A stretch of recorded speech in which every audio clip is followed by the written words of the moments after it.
Hi, I'm Richard Karn, and you may have seen me on TV talking about the world's #1 expandable garden hose. Well, the brand new Pocket Hose Copperhead with Pocket Pivot is here, and it's a total game changer. Old-fashioned hoses get kinks and creases at the spigot, but the Copperhead's Pocket Pivot swivels 360 degrees for full water flow and freedom to water with ease all around your home. When you're all done, this rust-proof anti-burst hose shrinks back down to pocket size for effortless handling and tidy storage. Plus, your super light and ultra-durable Pocket Hose Copperhead is backed with a 10-year warranty. What could be better than that? I'll tell you what, an exciting radio-exclusive offer just for you. For a limited time, you can get a free Pocket Pivot and their 10-pattern sprayer with the purchase of any size Copperhead hose. Just text WATER to 64,000. That's WATER to 64,000 for your 2 free gifts with purchase. WATER to 64,000. By texting 64,000, you agree to receive recurring automated marketing messages from Pocket Hose. Message and data rates may apply. No purchase required. Terms apply. Available at pockethose.com/terms. Criminology is a true crime podcast that may contain discussion about violent or disturbing topics.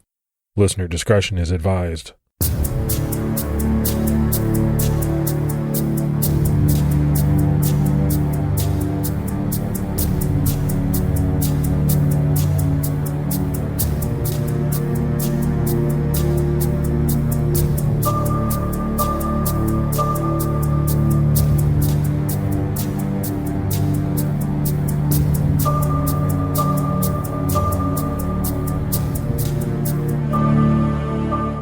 Hello, everyone, and welcome to episode 302 of the Criminology podcast. I'm Mike Ferguson. And this is Mike Morford. Mike Morford, how are you doing, buddy? I'm doing good. We were just talking before we got on here about being sick and versus not being sick. And my wife and kids have been sick and I haven't. And with what we do, it's important not to be sick, especially if it concerns the voice. And right now I just happen to be healthy and I'm thankful to be healthy. Yeah, health is important. But you're right about the voice. You know, the voice is kind of key. When that goes, it's really hard to record an episode. We've had that happen before. It's tough. Sometimes you need a secret weapon like you have. Oh, you mean my honey? Yes, I use honey, raw honey, to try to coat my throat. That's what I do. You got to do whatever works. So let's go ahead and give our Patreon shout outs. We had Lindsay Mon and Mario M. So that's a lot of great new support. We really appreciate it. Yeah, thanks so much for the support for everyone that kicks in. It really helps the show out. And if you want to support the show, head over to patreon.com/criminology to sign up. All right, buddy, let's jump right into this. We are on to our part 3 and final part of our JonBenét Ramsey coverage. So at the end of part 2, we left off considering if JonBenét was killed by one of the people living in her home. Picking up on that, we have to look at what potential motives they might have had. So if it was one of the Ramseys, why would they kill JonBenét? Or if there was some kind of accident, why cover it up instead of calling for help for her? The motive depends on the perpetrator. You know, if you believe it was John, you likely believe he was responsible for the alleged prior sexual abuse. Either he was afraid that she was getting old enough to reveal his secret, or something went terribly wrong during an assault. Despite the questions surrounding prior abuse, it seems like most people suspect Patsy of the murder, not John. One of the most popular theories is that Patsy snapped. It had been a late night. She had an early morning, and here's JonBenét wetting the bed and waking her up again for help. In June 1999, a former employee of the family was asked about Patsy's potential use of diet pills. The authorities wondered if they might make her snap or flip out during a bedwetting accident, which led to the Ramseys having to cover it up. Greg McCrary, a former FBI profiler, told Vanity Fair, "They're stimulants, so you're going to have all these things consistent with doing speed or anything that makes you manic." JonBenét did have accidents often, and most people agree it was no big deal to the Ramseys. In fact, Patsy would often have her bed stripped and the sheets in the washer before the housekeeper arrived. JonBenét wore pull-ups, and a plastic sheet was protecting her mattress, but still, accidents happen. The large urine stain outside the wine cellar and on the long johns makes this theory extremely unlikely. How could she have a full bladder if she had already had an accident that night? Photos of her bed from the morning of the 26th show that it wasn't stained with urine, though some officers reported the odor of it. Instead of Patsy snapping, some theories combine two ideas and have Patsy discovering that John is responsible for the sexual abuse of her daughter, or that she caught him in the act, and in an effort to strike at him, accidentally hit innocent JonBenét, leading to the rest of the events unfolding. But this theory would mean that she stayed with the man she knew was molesting her daughter, and he stayed with the woman who attacked him and killed their daughter. To most of those closest to the family, Patsy was truly devastated by the death of her daughter. In the days following the murder, she needed help just to use the bathroom and shower. As for John, he walked around sobbing. He had now lost two daughters. Were these actions by John and Patsy all for show, or were they truly grieving the loss of their little girl? And I'll be honest with you, Morf, some of these theories are really tough for me to believe. Now, we don't know exactly what happened, so it's hard to take anything off the table. But for me, I can't imagine Patsy snapping and killing JonBenét over some type of bedwetting accident. We know accidents can happen if she smacked her, say, and she fell and hit her head, something along those lines. You can see something like that happen. Things like that have happened in the past, but the only problem is this is just a theory. One of the many theories out there. There's no clear-cut proof that any of these things happen. They're just theories and ideas that people have to try and explain what happened. And then if you look at Patsy discovers that John has been sexually abusing JonBenét and kind of snaps, that one's really tough as well because they stay together. They're united. And I just have a hard time imagining that they'd be able to do that in that scenario. So those are really tough ones for me. Yeah, next we have to talk about a popular theory, especially ones that have gotten traction lately, and that's that JonBenét's brother Burke was responsible for JonBenét's murder.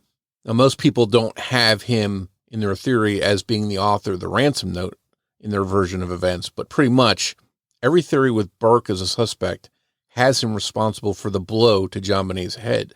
Some theories also link his involvement in the Boy Scouts, his love of sailing, and his penchant for playing with his Swiss Army knife to the knots and the ropes used to bind and kill JonBenét. In this theory that has Burke being responsible, one or both parents would have been alerted to the situation in the middle of the night or very early in the morning. JonBenét would have either been unresponsive with no outward signs of a fatal injury or already clearly dead with a ligature digging into her neck. In the first case, one or both parents would have decided to, for whatever reason, not call for an ambulance, but instead to fashion the so-called garrote and kill their own child before moving on to stage the rest of the scene.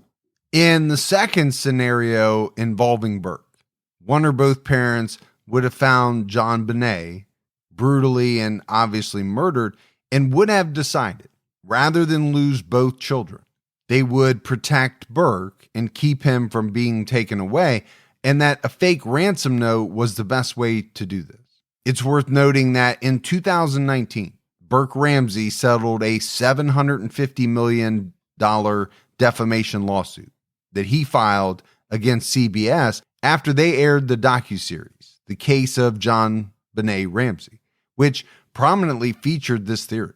It's also worth noting that if Burke had killed JonBenét, even on purpose, he was too young to be charged under Colorado law. He couldn't even have been named as a suspect, only a witness because he wasn't yet 10 years old. He was about a month shy of legal responsibility, and it seems that he couldn't have been put away. But would the Ramseys have known this? In the heat of the moment, some theorize that they couldn't risk calling anyone, maybe it would have been hard to look up very quickly the laws in Colorado surrounding a death caused by a child. So people question whether these were the actions of desperate parents who weren't willing to lose both of their youngest children all at the same time. It's not a new theory by any means. In May 1999, Boulder County District Attorney spokeswoman Suzanne Lorian told the Daily Camera, to this day, Burke Ramsey is not considered a suspect. So obviously, this theory has been floating around for a long time because in 1999, they had to come out and actually say that he's not considered a suspect. But I want to go back to this CBS docuseries. I remember when it came out, it caused a huge stir. And a lot of people were talking about Burke as JonBenét's killer. And I could see two siblings roughhousing, playing, something happens, an accident happens, or one of them strikes out in a fit of anger, and why some people could buy into this theory. But again, there's no proof that this happened. But then the part that I really have trouble with is that the parents would go to these lengths to cover it up, to go as far as to writing a ransom note, and in one of these parts of the theory to be the one that puts the ligature around her neck and they don't call 911. I just have a hard time believing that all that would happen personally. Yeah, I really do too. I mean, to think that the parents would actually kill JonBenét, finish her off, so to say. I hate to say it that way. That is just seems really far-fetched to me.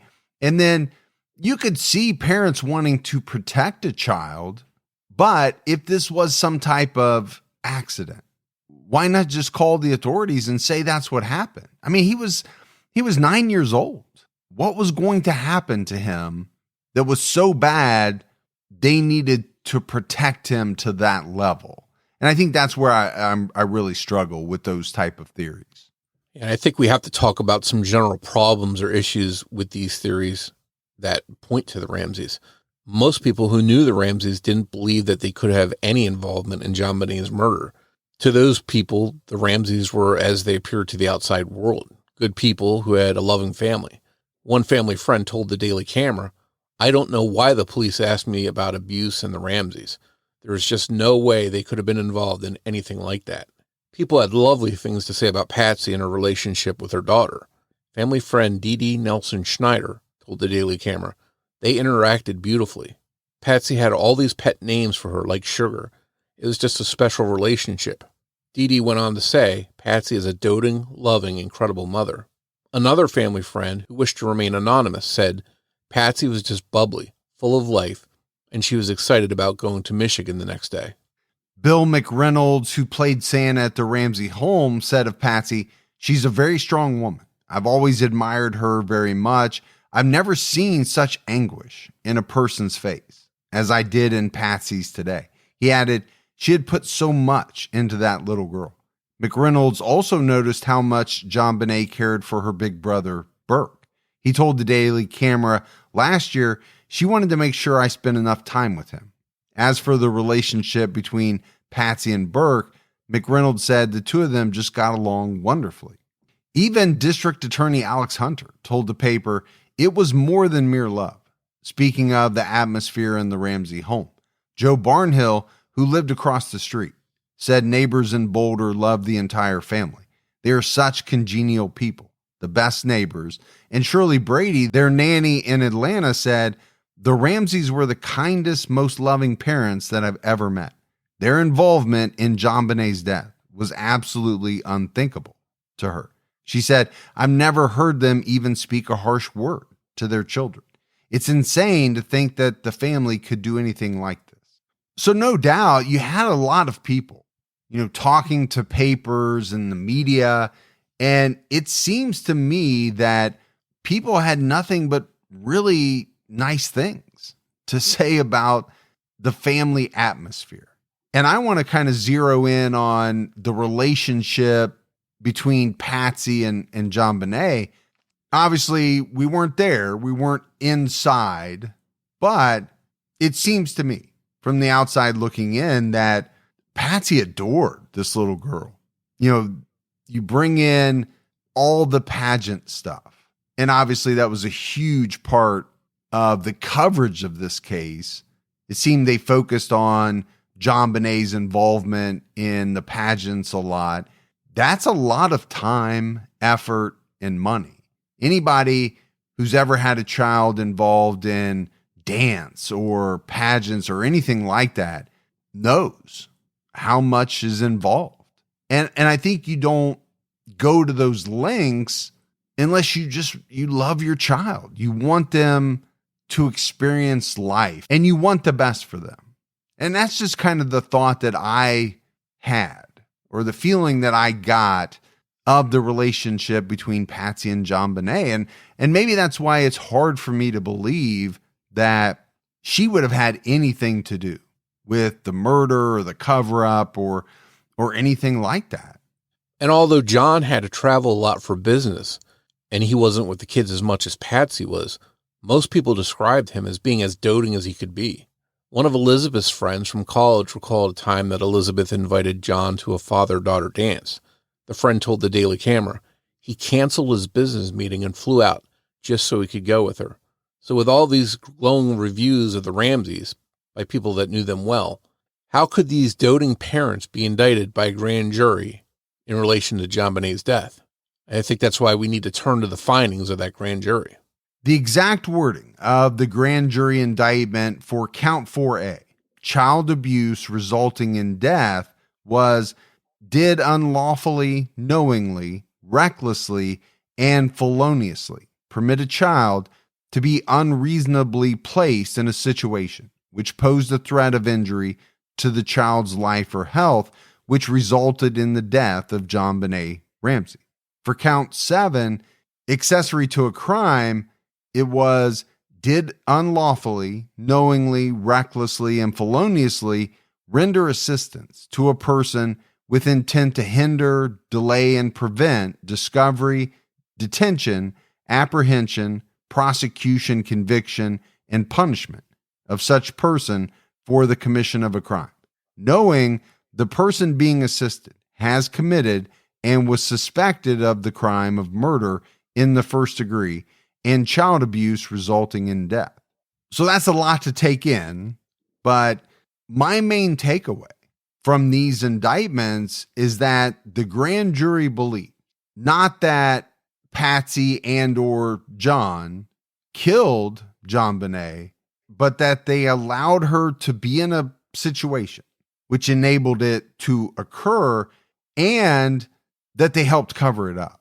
I mean, that's what I really took away from those two indictments. Yeah, and I go back to all the people that came forward to say this was a loving family who supported JonBenét. They would never do anything like this. There's no history of anything like this. The police have never been called. There's never been any charges before, any innuendos of wrongdoing.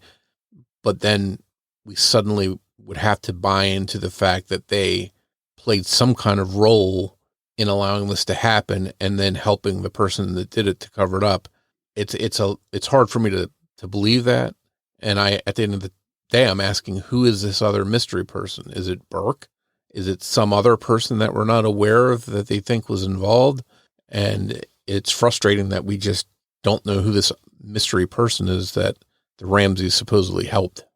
It's important to remember that a grand jury and a trial jury have different burdens in front of them. A grand jury needs probable cause for an indictment, while a trial jury needs guilt beyond a reasonable doubt for conviction. Even one of the members of the grand jury that returned the indictments regarding John and Patsy didn't think there would be enough to convict either of them. The juror said to the Daily Camera, "There is no way that I would have been able to say, beyond a reasonable doubt, this is the person." Count 7 includes people suspected of a crime, and at the time, both Patsy and John Ramsey were suspects. There were multiple other charges, the ones that didn't return indictments, that were not unsealed. We don't know exactly what the grand jury heard or suspected. And this leaves some questions. Could there be a third person involved besides John and Patsy? Is that Burke Ramsey? But what if it wasn't the Ramseys at all, And did investigators get tunnel vision and focus too hard on the family right from the beginning? Many people think that police had blinders on all along, targeting the Ramseys. But if the Ramseys weren't involved, let's talk about some other potential suspects, or people who were maybe in the Ramseys' close circle that were considered, looked into, or have since been cleared. After all, in any murder investigation, you start out with people closest to the victim and work your way outwards. And we're going to try and do that right now. The Ramseys themselves had pointed to a few potential suspects, whether they meant to or not. Linda Hoffman Pugh was the Ramseys' housekeeper at the time of the murder. She was known to leave notes for Patsy on the spiral staircase. In fact, Patsy said she first thought the ransom note was a note from Linda before she saw the words, "We have your daughter." The placement of the note is one of the most peculiar things in the case, as someone could choose to leave the ransom note in the bed of the missing child, outside their door, or somewhere like a table or counter. Why a random step on the back staircase? It's also been said that Linda was in need of money. Linda was the first person Patsy named as having a key to the home. On Christmas Eve, Linda had tearfully asked Patsy for a loan of $2,000 that could be deducted from her future paychecks. Patsy agreed to write her a check, which she planned to leave out on the kitchen counter for her before leaving for the airport. Linda was supposed to clean the Ramsey home on December 27th and would pick up the check when she came by to clean. Linda had also once asked Patsy if she was worried about JonBenét being kidnapped because she was so beautiful. Linda and her husband Mervyn are each other's alibi. She claims she was asleep at the time JonBenét was killed, and Mervyn was asleep on the couch. After learning she had been named one of the Ramsey suspects, Linda seemed to turn on her former employers. She was skeptical of the intruder theory. About a month before JonBenét's murder, Linda remembers taking a Swiss Army knife away from Burke because he was using it to whittle wood inside the house when he wasn't supposed to. She hid it in a cabinet over the sink outside of JonBenét's room and didn't tell anyone where she put it. This knife was found in the basement after the murder, on a countertop just down the hall from the wine cellar. Linda told the Daily Camera, "I would stake my life that an intruder wouldn't know to get that out of the cupboard. Patsy would have stumbled upon the knife at some point when she was getting clean sheets, which she needed to do often since JonBenét was having frequent accidents. In fact, most of JonBenét's laundry was washed quite often, and the blanket found with her body in the basement had been left in the dryer by Linda. Linda hasn't been shy with her thoughts. She told OK Magazine after testifying for a grand jury, "At first, I didn't want to believe that Patsy could do such a thing. I loved her. But as time went on, things came to me that made me think she did it." She added, "I want Patsy Ramsey tomorrow to look in the mirror and say to herself, 'I killed JonBenét.'" So, Linda really did not mince words. It sounds like she firmly believed that Patsy had killed JonBenét. Reportedly, both of the Pughs submitted their DNA. And we're going to be talking about a number of people here. First with Linda Hoffman Pugh. What would be the motive for her to have had something to do with JonBenét's death? Okay, it was said that she was in need of money. It sounded like Patsy was going to, give her an advance, unless there's some way that, she was going to carry out a ransom. I don't know, where her involvement would be. I do think it's strange that she turned on the Ramseys, but maybe it's because, Patsy talked about her having a key to the home, and maybe she thought, Patsy had kind of thrown her under the bus. I don't know. In fairness to Patsy, if the police asked her who has keys to your home and she said the housekeeper, I don't think Patsy was going out of her way to frame her. It's just, natural that they would want to know who had access to the home. But, the fact the letter was found where the housekeeper would normally leave letters for Patsy is interesting for sure. But then again, you would have to think if Linda herself was involved, she wouldn't be responsible for what was done, the sexual assault that was done to JonBenét. that would seem to point towards a male suspect. And that's where maybe some might theorize that her husband could be involved. But again, from what we can tell, they both provided DNA to police to help clear themselves. Yeah. So at the end of the day, I just doesn't seem like there's a lot there. Another guy we need to talk about is Jeff Merrick. John Ramsey met Jeff Merrick in 1971 when they were both working at AT&T. By 1993, they both worked at Access Graphics. After he was fired, Jeff filed an ethical grievance with Lockheed Martin regarding John Ramsey and Patsy's father, Don Paul. Merrick told the Daily Camera, "I have no doubt that Ramsey tried to set me up." It seems that if John Ramsey had any involvement in writing the ransom note, the two men who did not particularly like him, as mentioned in the note, were supposed to be Jeff Merrick and another former employee and friend, Mike Glynn, who had a rock-solid alibi in Tucson, Arizona. There are rumors that somehow Access Graphics owed Merrick $118,000, but we couldn't find a source on that exact amount in relation to Merrick outside of online message boards, and reportedly, Merrick submitted his DNA to investigators. So these guys were friends. Obviously, at one point, they had a falling out. I did think it was interesting that, Merrick told the paper that he thought John was trying to set him up. He obviously believed that reference in the ransom note was related to him. Well, and I think if it's true, and it was able to be proved that Merrick was owed $118,000, again, we're back to that ransom note, and it's be an awful big coincidence since that's the same amount in the note. But again, this is something that is out there as a theory and rumor and nothing to really prove that. We've talked about Fleet White Jr. in our JonBenét coverage quite a bit.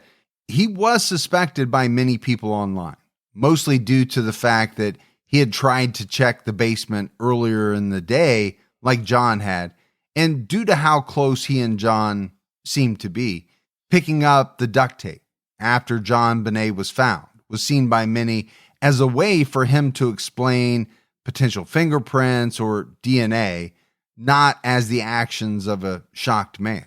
Some people doubt that he could have missed her body in the wine cellar when he first opened the door, and they don't believe that he wouldn't have been able to find the light switch.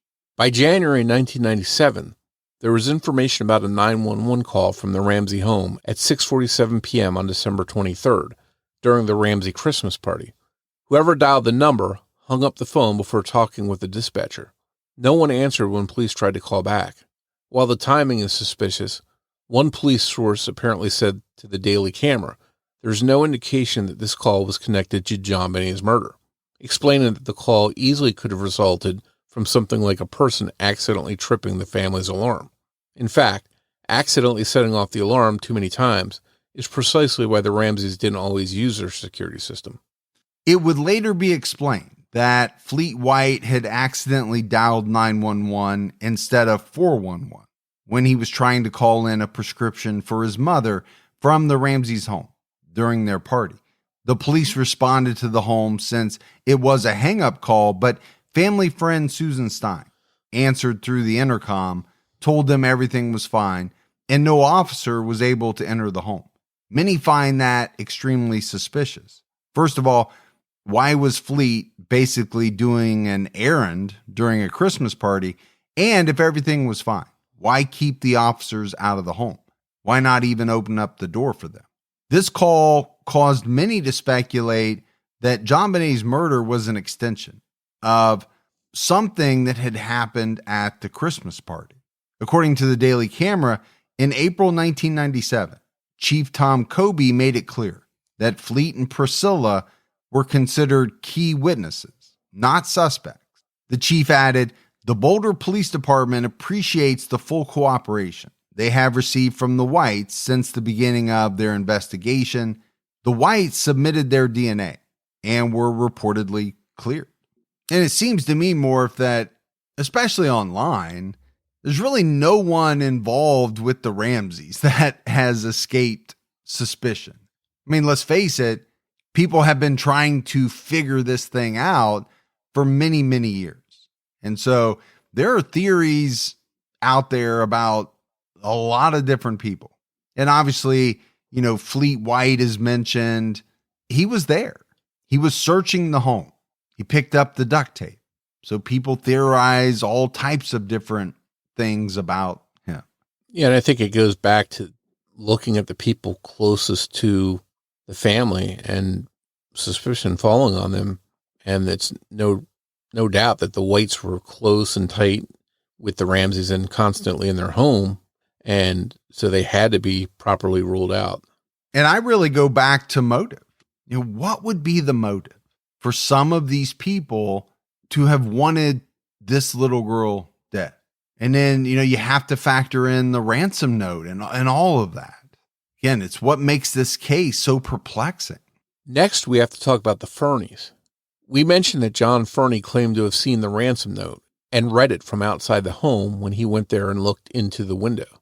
Most people don't suspect the Fernies, though the claim that John Fernie could read the ransom note upside down and through a door gives some people pause. The Ramseys stayed with the Fernies in Boulder for some time after the murder, but eventually had a falling out. Barbara Fernie went on to tell the Daily Camera, "I am the one doing the grieving. Something is wrong with Patsy." Both of the Fernies reportedly provided their DNA to police. Yeah, I don't think there's much there really with the Fernies, but the falling out is interesting. And then this quote where Barbara Fernie is telling the paper something is wrong with Patsy. There's obviously something there in that Barbara believed Patsy was not acting the way she should have been or something along those lines. And I don't think Barbara was the only one. I mean, there are a lot of people that don't believe Patsy was acting the way that a grieving mother should have acted, or they thought she was kind of out of it. I just always thought that, she was probably prescribed medications to help keep her calm, and that caused her to act a little out of the ordinary. That's what my thought has always been. For me, I wonder if it's one of those cases where we see somebody on TV has a missing family member or a murdered family member, and we form a judgment about them as to how they're acting or not acting, what they're doing, what they're not doing, and we try and read something into it. And in reality, people don't always react the same way to situations. We've seen cases where people might look like they don't care, or they might look guilty to some people, and then we find out they had nothing to do with the crime. So whatever Patsy was putting off to the Fernies, maybe it was totally innocent. Well, I think it's pretty natural that people do that. They see someone on TV and they evaluate the way they're talking, acting, their mannerisms, and they make a decision. Does it fit with what I think they should be acting like? And sometimes I think that's really tough to do. The one time where I will say for sure it played out correctly was with Chris Watts. There were a lot of people who looked at the way that guy acted and thought he's hiding something, he's guilty. And it turned out to be correct, but it doesn't always work that way. Next, we have to talk about the Steins. Many people are suspicious of them, as they were the last ones to see JonBenét alive outside of the Ramsey family. In a documentary called JonBenét's America, Susan Stein said of seeing the Ramseys that night, "They came to our house and I talked to Patsy for a while, maybe 10 or 15 minutes, and they all seemed perfectly normal. They were all the same, bubbly about Christmas and about where they were going. And my husband and I, waved goodbye to them as they were leaving. And that was the last time we saw them as an intact family." The Steins lived closer to the Ramseys than the Whites or the Fernies, but Patsy didn't call them that morning. This makes many wonder if it was because they already knew what happened or because they were even involved, and the Ramseys were trying to keep them as far away from the investigation as possible. Unlike many others, the Steins stayed loyal to the Ramseys, even moving to Atlanta with them. Both of the Steins submitted their DNA to investigators. And again, I don't think there's a lot here. we have to talk about some of these people because they get brought up a lot in the theories and all of that. But the fact that they weren't called that morning and the Whites and Fernies were called, is that really something to make, something out of? I don't think so. Yeah, and again, Patsy may have just been in shock and was just randomly going through her mind thinking of people to call, and for whatever reason didn't call them. But I think some people put two and two together that, hey, they were the closest, yet she didn't call them. They had seen them the night before. So it just looks suspicious to some, but at the end of the day, they cooperated and provided their DNA. Well, and I think that's a really big point not to overlook. You have all these couples, friends of the Ramseys, who have submitted their DNA. Now, if we were talking about someone and said they refused to cooperate, they wouldn't provide their DNA, okay, maybe you'd be a little bit more suspicious of them. Next, we have to talk about Bill McReynolds, a.k.a. the neighborhood Santa Claus, who spent time in the Ramsey home. JonBenét would have trusted him. JonBenét had mentioned a special visit promised to her by Santa after Christmas. Could this have been Bill setting the stage for the murder? Or was it more likely that with a second Christmas celebration and a Christmas cruise coming up, someone told JonBenét Santa would be stopping back by to see her? The Santa angle isn't the only odd thing regarding Bill McReynolds, though. In 1976, Bill's wife Janet McReynolds wrote an award-winning play. The Daily Camera describes the play as being about the sexual assault, torture, and murder of a girl whose body was found in a basement. The play, called Hey Rube, is a fictionalized account of the 1965 torture and murder of Sylvia Likens in Indiana. 2 years before the play was written, the McReynolds' 9-year-old daughter and her friend were abducted in Longmont, and their daughter was forced to witness the sexual assault of her friend before eventually making it to safety. Bill McReynolds was recovering from heart surgery during the holiday when JonBenét was killed. Stairs and especially crawling through windows may have been much harder for him at the time. Like Linda Hoffman Pugh and her husband Mervyn, his only alibi is that he was sleeping at home with his wife Janet. However, he also gave fingerprints, blood, hair, DNA, and handwriting samples. He was extremely cooperative with the investigation and devastated that JonBenét had been killed. Bill McReynolds passed away on September 2nd, 2002. Despite his poor health at the time of the murder, his alibi, and his DNA being shared with police, many people somehow have him as their number one suspect. And I get it, the Santa angle is there. JonBenét would have trusted him. There's this whole thing about someone telling JonBenét that Santa would be stopping back by to see her. The play that his wife wrote, I thought was kind of strange, to be honest with you. Their 9-year-old daughter was abducted, and then she writes a play about the sexual assault, torture, and murder of a girl.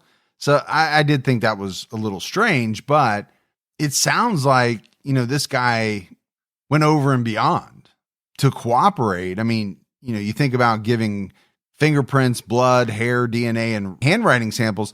I don't know what else you can do to cooperate with an investigation.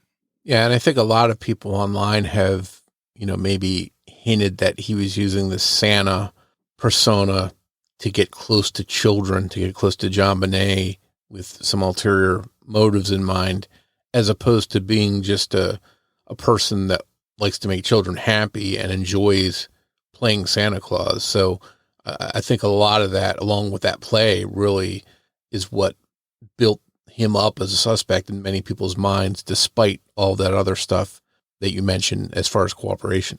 Well, and there are a lot of people who do enjoy playing Santa. Not all of them are doing it for, some nefarious reason. Now that we've covered the people within JonBenét's inner circle, let's talk about some names from outside of it. And one of those names is Chris Wolf. Chris Wolf's girlfriend, Jackie Dilson, reported to authorities that he had been acting strangely around the time of JonBenét's murder. Reportedly, police questioned Jackie Dilson's credibility, but they checked Chris Wolf out anyway. When asked to speak about the case, Wolf got upset and had to be handcuffed, not only by his wrist, but his ankles too. He eventually gave DNA and handwriting samples to the Boulder Police Department voluntarily. The DNA wasn't a match, though there were some handwriting samples of his online that looked similar to the ransom note. These comparisons were done by civilians or cyber sleuths, and not by investigators, even though they're compelling to some. So I did think it was strange that this Wolf guy got so upset to the point that he not only had to be handcuffed by his wrists, but by his ankles as well. I did have a thought that, how many people who were upset with their, let's say, boyfriend, husband, called them in as potentially acting strange around the time of JonBenét's murder. Yeah, they could have been doing that out of spite as payback for something going wrong in the relationship, or they may have really thought that the person they were with was acting strange and they were well-meaning and called in people. But I can imagine this probably happens in a lot of high-profile cases. Next up is John Mark Carr. And this is a guy that I think a lot of people will remember due to the 15 minutes of fame he received in this case, or maybe infamy would be a better term. On August 15, 2006, 41-year-old elementary school teacher John Mark Carr was arrested in Thailand. He confessed that he had attempted to sexually assault JonBenét and ended up accidentally killing her. He had been sending emails regarding JonBenét and her family for at least 4 years. Prior to the arrest, there is no evidence that Carr was in Boulder in December 1996, and his DNA is not a match to the unidentified DNA profile in JonBenét's case. He was in Thailand hiding out from child pornography charges at the time he made his false confession. So, this guy was splashed all over the media, obviously because he confessed to sexually assaulting and killing JonBenét Ramsey. But it really seemed as though, he was just someone who wanted to grab headlines for whatever reason, but really had no involvement in the case. Yeah, and I remember the breaking news when this guy was splashed on TV and, he looked really creepy. And then he started saying this stuff, and then you find out what stuff he actually was responsible for was terrible as it was. But now he's being, connecting himself to JonBenét's murder. At the end of the day, it was just a red herring. He had nothing to do with JonBenét's murder. Another guy worth talking about is Gary Oliva. In 2016, Gary Oliva was arrested for possession of child sexual assault material. According to Rolling Stone, when he was arrested, he had 335 images of or relating to JonBenét on his phone. It was discovered that he had ties to a church just 13 houses away from the Ramseys' home, and he attended a vigil for JonBenét on the 1-year anniversary of her murder. A longtime acquaintance of Oliva's, Michael Vale, claims to have multiple confessions from him. According to the Daily Mail, on December 27th, just after the murder, Vale claimed that Oliva called him and cried, saying, "I hurt a little girl. I never loved anyone like I did JonBenét, and yet I let her slip, and her head bashed in half, and I watched her die. It was an accident." The Daily Mail wrote that of the reported confessions by his friend Gary Oliva, Michael Vale said, "It was obvious to me that Gary had killed JonBenét." Oliva's criminal history goes back before JonBenét's murder. In 1990, he was charged with sexually assaulting a 7-year-old girl in Oregon. In 1991, he was accused of attempting to strangle his mother with the cord of a telephone. In December 2000, he was arrested for drug possession and also had a stun gun and a poem about JonBenét with him. Police have Gary Oliva's DNA. So I don't know what to make of this guy. I mean, he obviously, Morf, was obsessed with JonBenét Ramsey. I mean, no grown man has 335 images of a little girl on his phone that he's not related to. That is very strange to me. Yeah, and he's clearly a scumbag based on his crimes. He has an assault on a little girl. He tried to kill his own mom. So some real bad stuff in his background that makes him seem at least capable of doing something really bad. And then there's the confessions that had been reported by, this guy's friend, Michael Vale.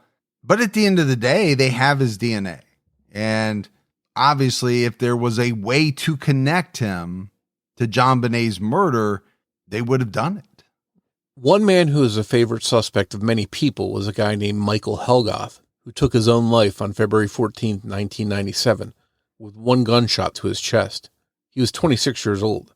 This was just one day after District Attorney Hunter announced that the investigation was narrowing in on a suspect. Helgoth had a pair of high-tech boots, and high-tech boot prints were found in the Ramsey home, and a stun gun was found near Helgoth's body after his suicide. Some people believe that his suicide was staged, and that he was murdered as part of a bigger plan or cover-up. The trajectory of the bullet and the fact that Helgoth was right-handed, and the wound appeared to have been caused by someone that was left-handed, along with the appearance of a pillow used as a silencer, makes some people think a second person was at the scene and responsible for his death. A bullet to the heart on Valentine's Day sounds to many like a real suicide.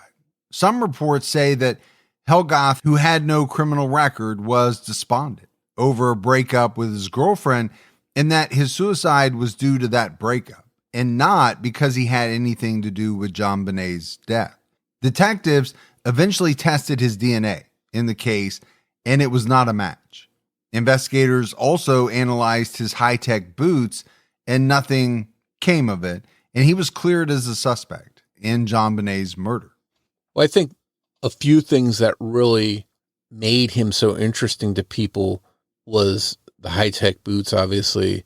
A stun gun was found with him, and the fact that he took his own life a day after the district attorney announced they were closing in on a suspect. So I think when you compile all that together, people just added that up and said, oh, he looks guilty. And I think that just proves that that's not always the case. Just because things make someone look guilty doesn't always mean they are. Yeah, I think it's natural in some of these, especially high-profile cases, for people to try to make connections. They just don't always add up. On the surface, it may seem as though they do, but then you find out that they really don't. There's some other odd things and weird people that are worth a mention for various reasons. Early on, there was one suspicious person in the mix. 33-year-old James Michael Thompson stole multiple pages from the log in the morgue at Boulder Community Hospital, including the page with JonBenét Ramsey's entry.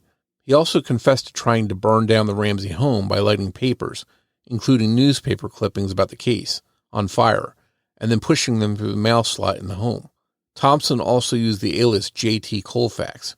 It's not clear how closely police looked at him, or if they have his DNA. 31-year-old John Brewer Eustace was looked at in connection to the case after he kidnapped and sexually assaulted a 2-year-old girl in North Carolina. Eustace also had a scrapbook about the JonBenét case featuring photos of her from tabloids. He admitted to sneaking through the window of the home in North Carolina and attacking his victim. Authorities found that he wasn't even in Colorado at the time of JonBenét's murder and that he had no connection to the case. 35-year-old James Parton was looked at by Boulder authorities, even though he lived in Columbus, Ohio. He was arrested in December 1997 for distributing child pornography material online, and he happened to have a photo of JonBenét in his home. Authorities also found a newspaper clipping about 14-year-old Beth Miller, missing from Idaho Falls since 1983. We're not really sure why police looked at him in JonBenét's case since he lived across the country. So these last three individuals that we talked about, they're strange. Some of them are horrible, in fact, committed horrible crimes. They're worth mentioning, but not really sure, why they hit the radar. Some of them, the way that they did. The first guy, James Michael Thompson, had ties to Boulder, even confessed to trying to burn down the Ramsey home. These other two guys, lived across the country. Now they did horrible things.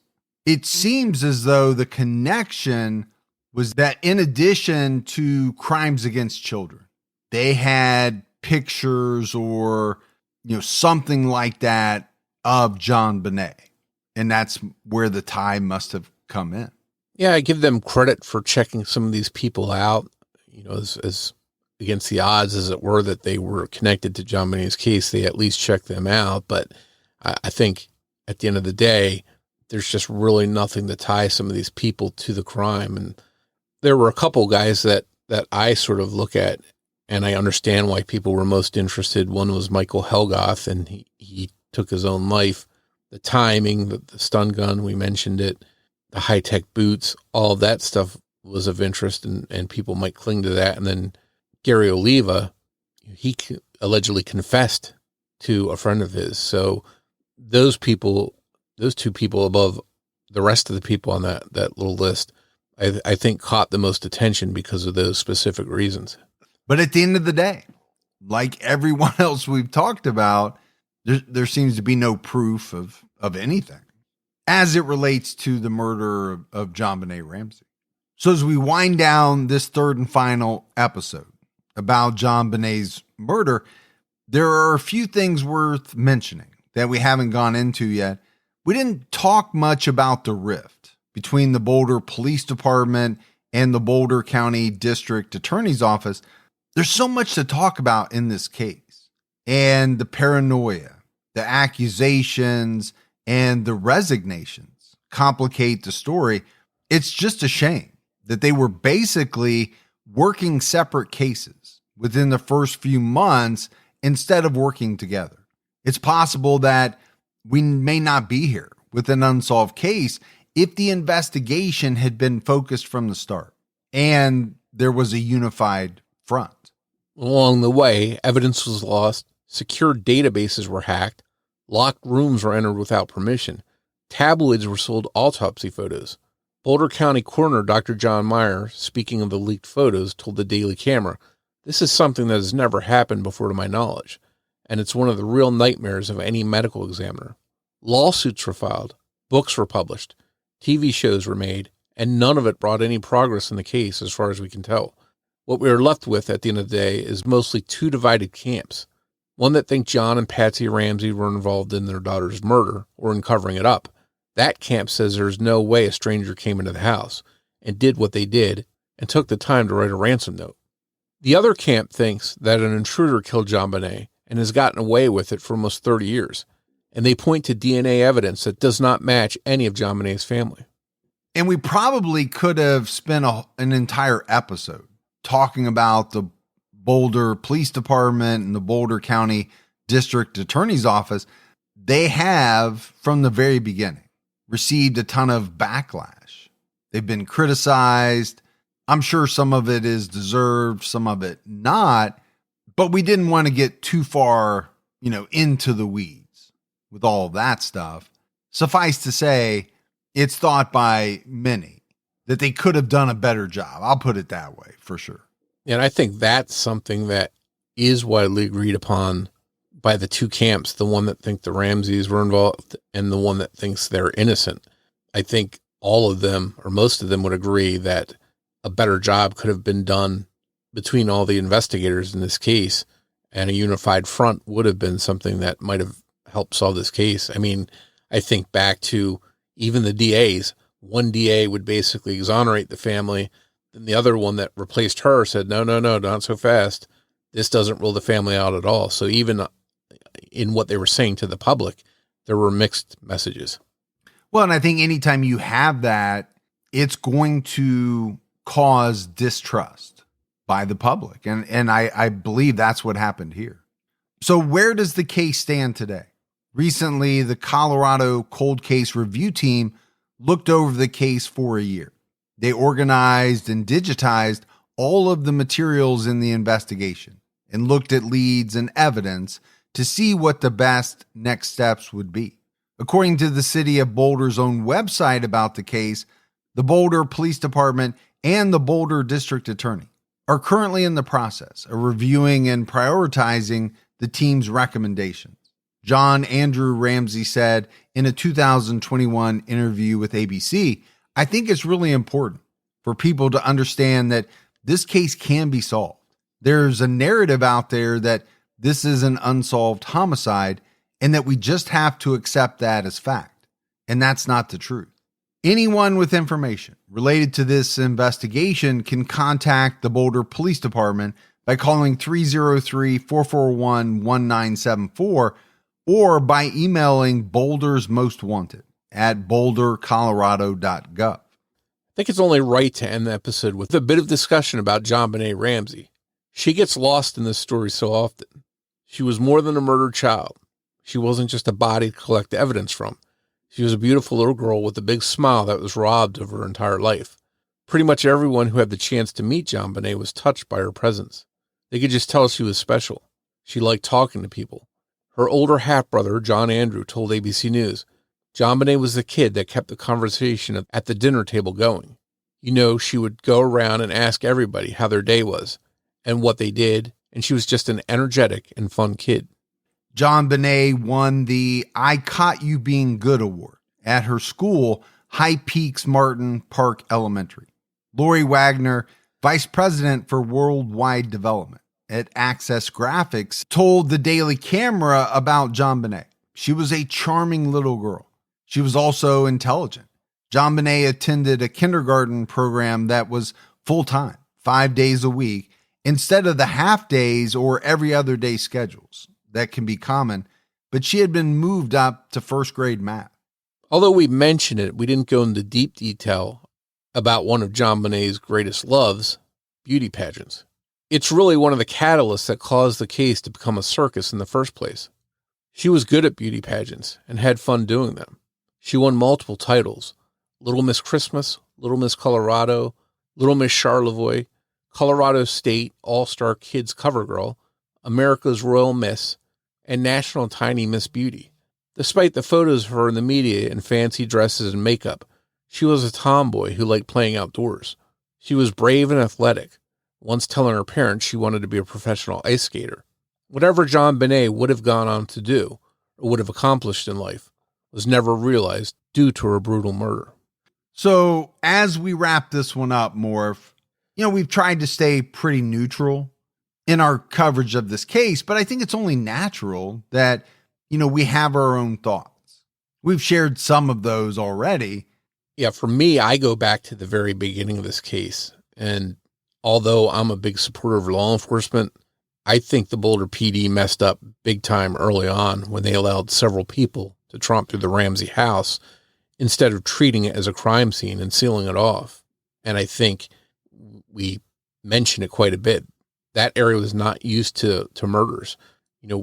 JonBenét's murder, although it was almost the end of the year, was the first murder that year. So I just don't think they knew about dealing with these serious crimes like murder. It just didn't happen there. And because of that, I don't think they had the right protocols in place and didn't have the right reaction. So allowing all these people to move around throughout the Ramsey home, they could have destroyed evidence, damaged evidence. If any of them were involved, they could have removed evidence or planted evidence. So you've now lost that control to have a pristine crime scene. And I think all these years later, maybe the case is unsolved in part due to that. Yeah, I think you're right about that. I don't think there's any doubt that mistakes were made in the handling of the investigation, especially early on. There have been, accusations of them really kind of having the blinders on, locking in on the family, failing to look at other people. And that can really happen and does happen in many investigations. And obviously it can have serious repercussions. It can cause a lot of harm to an investigation. And to be balanced and fair, I also think the Ramseys probably didn't do themselves any favors by luring up and sort of only agreeing to cooperate with the police on their terms. It didn't help them with public perception. They seemed like they maybe had something to hide. I can understand why people would hire an attorney, but to a lot of people in the public, that looked shady on their part. Yeah, and it sometimes does. But did they go that route because they felt that they were being kind of looked at so closely and they were getting the feeling that police were only zeroing in on them? At the end of the day, I struggle with believing that either John or Patsy had something to do with the death of JonBenét. Maybe that's the father in me having a hard time thinking that, any parent could do that to their child. We know that it happens. It just doesn't seem like there were any indicators, any precursors that would lead you to believe that they would do anything like that. Now, obviously, Patsy has passed away, but we know that John is still very active. And I think he's become even more active in recent years.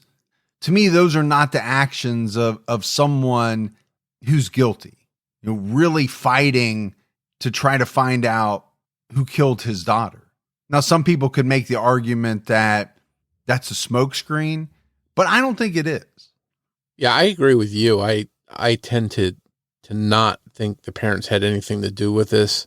They denied any wrongdoing, any connection to any of anything to do with this crime.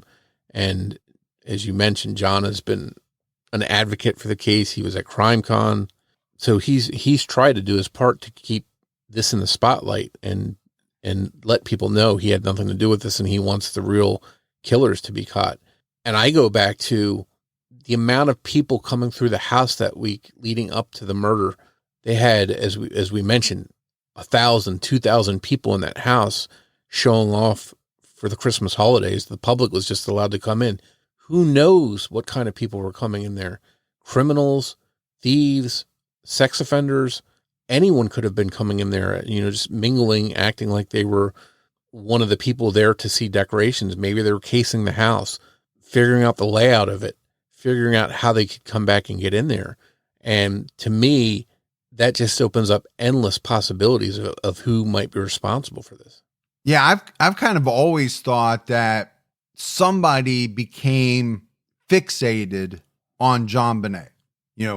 Whether that had anything to do with the pageants, I don't know. Maybe they saw her at a pageant. Maybe they saw pictures of her, but they became fixated on her and they found a way into the home that night. Yeah, one big wild card in this entire case is the ransom note. I tend to think if you are the offender that has done this to this little girl, the last thing you want to do is sit there writing this big, long ransom note to leave it there to be found. But one interesting theory that's sort of caught fire recently is that there's a possibility that while the Ramseys were out on Christmas night, the killer got into the house, spent who knows how much time there, maybe rummaged through, maybe found one of John's pay stubs, whatever, and wrote this note in advance of the crime as opposed to afterwards. Because I'm thinking that they might have wanted to get out of there as fast as possible following the murder. And perhaps this note was written ahead of time while they waited for the Ramseys to come home and hid someplace in the house. And that has gotten a lot of traction. And that could make some sense. I mean, it really is that ransom note that I think throws a lot of people off the intruder theory. Because to your point, what person who commits this type of horrible crime in someone's house wants to take the time to sit there and write this kind of note that just normally does not happen? The good news is there's reportedly enough DNA in this case that a full DNA profile leading to genealogy that solves the case may be on the horizon. But the authorities in Boulder refuse to do that despite the technology being available to them to solve this case. And that angers me, and it angers a lot of other people. In fact, on the website change.org, there's a Justice for JonBenét Ramsey campaign that is hoping to encourage Colorado State Governor Jared Polis to get involved and take action to help this case along. The campaign was just short of its 35,000 signature goal at the time we prepared for this episode. So please, if you want to make a difference for JonBenét, head over there and sign the petition and make your voice heard. I don't think there's any doubt that, this is one of the most infamous unsolved cases. There are a handful of really big unsolved cases, and you have to put JonBenét Ramsey's murder up there. And there's a lot of reasons for it. It received a ton of coverage. And let's face it, there are a lot of mysterious aspects to the case, suspicion on the family, the beauty pageant thing.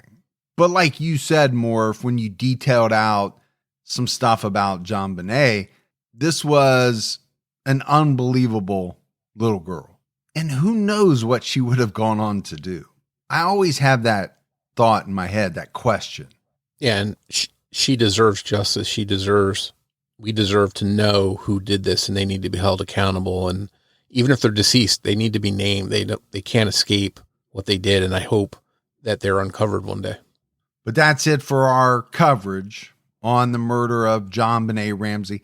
If you love the show, but haven't done so yet, take a minute, go out, give us a 5-star rating. You can leave a review, but also keep telling your friends. Word of mouth about the podcast really goes a long way. If you want to find us on social media, we're on X with the handle @CriminologyPod. You can also find us on Facebook by going to facebook.com/CriminologyPodcast. And you can join our Facebook discussion group, Criminology Podcast Discussion and Fans.